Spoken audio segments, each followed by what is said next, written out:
यही बोल रहे हैं, हमारी बिल्ली हमरे में आओ। हमारी बिल्ली हमी से में आऊं, ये चर्चित कहावत है, खासकर हिंदी भाषी राज्यों में। मतलब सब समझते हैं, इसलिए अलग से समझाने की ज़रूरत नहीं। और ये बताइए, क्या आपको लगता था कि एनडीए का कोई सहयोगी बीजेपी के सर्वशक्तिमान नेता अमित शाह से ये बात कह सकता है?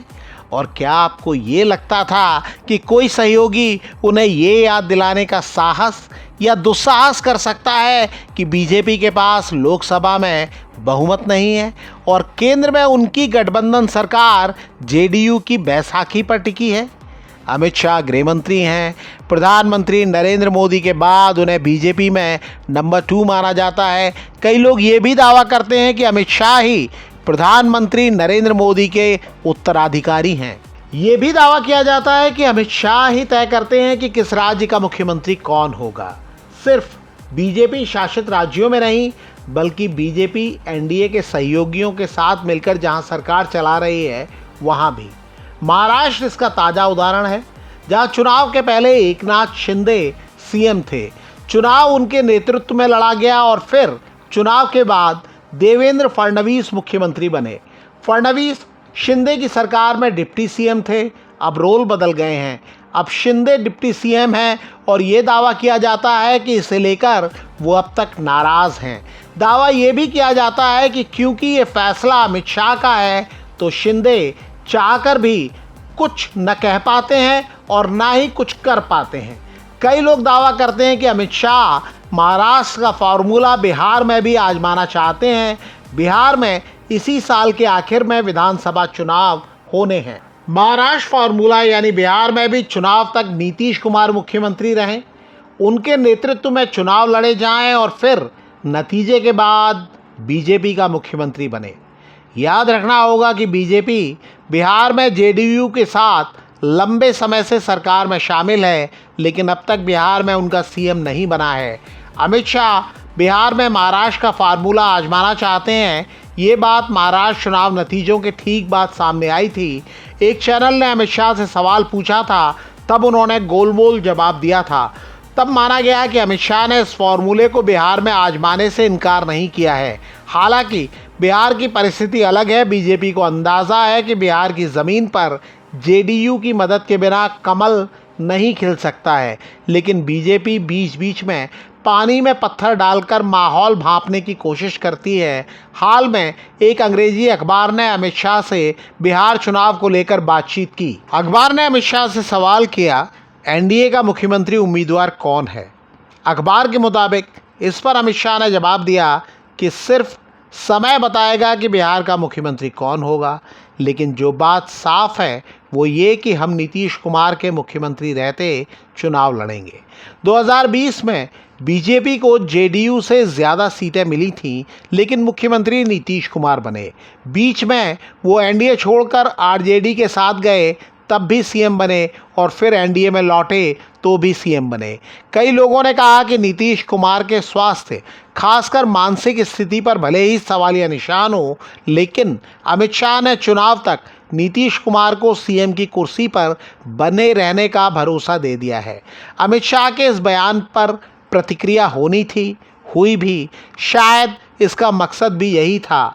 आरजेडी नेता और 2 बार नीतीश कुमार की सरकार में डिप्टी सीएम रह चुके तेजस्वी यादव ने दावा किया कि अब जेडीयू यानी नीतीश कुमार की पार्टी के टिकट भी अमित शाह ही बांटेंगे। जब से संजय झा को जेडीयू का कार्यकारी अध्यक्ष बनाया गया है, तब से कई लोग ये दावा करते हैं कि अब जेडीयू की असल कमान अमित शाह के हाथ है।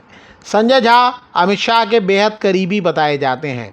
कांग्रेस नेता पवन खेड़ा ने दावा किया कि चुनाव के बाद नीतीश कुमार का भी वही हाल होगा जो महाराष्ट्र में एकनाथ शिंदे का हुआ।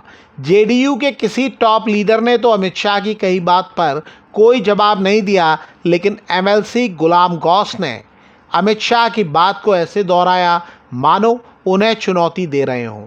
गुलाम गौस आपको याद ही होंगे, जब वक्फ संशोधन बिल का विरोध जोरों पर था, तब वो लालू यादव से मिलने उनके घर पहुंचे थे और अटकलों का बाजार गर्म हो गया था।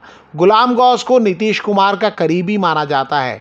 गुलाम गौस ने अमित शाह के बयान को लेकर जारी प्रतिक्रियाओं के बीच अपनी बात रखी है। गुलाम गौस ने कहा कि अमित शाह सही कह रहे हैं, समय बहुत बड़ा निर्णायक होता है। अब हवा ही करेगी रोशनी का फैसला, दम जिस दिए में होगा वो रह जाएगा। गौस ने सवाल किया कि हम किसी के मोहताज हैं क्या?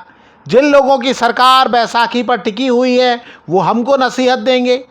उनके इस बयान को केंद्र सरकार और बीजेपी को सीधी चुनौती के तौर पर देखा गया। केंद्र की नरेंद्र मोदी सरकार के टिके रहने के लिए जेडीयू के 12 सांसदों का समर्थन बहुत अहम माना जाता है। गुलाम गौस ने दावा किया कि बिहार के अगले मुख्यमंत्री नीतीश कुमार ही होंगे। उन्होंने कहा कि एक बात निश्चित है, हमारे सहयोग के बिना बिहार में किसी की सरकार नहीं बन सकती। गुलाम गौस ने जो कहा वो सिर्फ उनकी राय नहीं लगती। जेडीयू के कई नेता कहते हैं कि न तो बिहार महाराष्ट्र है और ना ही नीतीश कुमार एकनाथ शिंदे हैं। हालांकि नीतीश कुमार को लेकर सवाल और भी हैं। बीते कुछ समय से मुख्यमंत्री नीतीश कुमार के स्वास्थ्य, खासकर उनके मानसिक स्वास्थ्य पर सवाल उठाए जा रहे हैं। जब वो आरजेडी के साथ मिलकर महागठबंधन की सरकार चला रहे थे तब बीजेपी नेता सवाल उठाते थे, और जब से वो एनडीए में लौटे हैं तब से आरजेडी नेता खासकर तेजस्वी यादव उनकी हेल्थ को लेकर चिंता जाहिर करते रहते हैं। तेजस्वी यादव कई बार नीतीश कुमार को अचेत मुख्यमंत्री तक बता देते हैं। इस मोर्चे पर नीतीश कुमार को अपने पूर्व सहयोगी उपेंद्र कुशवाहा का साथ मिला है। उपेंद्र कुशवाहा ने कहा है कि तेजस्वी यादव को अपने पिता लालू यादव के स्वास्थ्य का ध्यान रखना चाहिए। मुख्यमंत्री नीतीश कुमार फिट हैं और हर दिन 16 से 18 घंटे तक काम कर रहे हैं। हाल में सार्वजनिक रूप से सक्रियता बढ़ाने वाले सीएम नीतीश कुमार के बेटे निशांत कुमार भी कई बार कह चुके हैं कि उनके पिता फिट हैं और आने वाले 5 साल तक बिहार की कमान संभाले रह सकते हैं। इस मुद्दे पर अगर आप भी कुछ कहना चाहते हैं तो कमेंट करके हमें बता सकते हैं।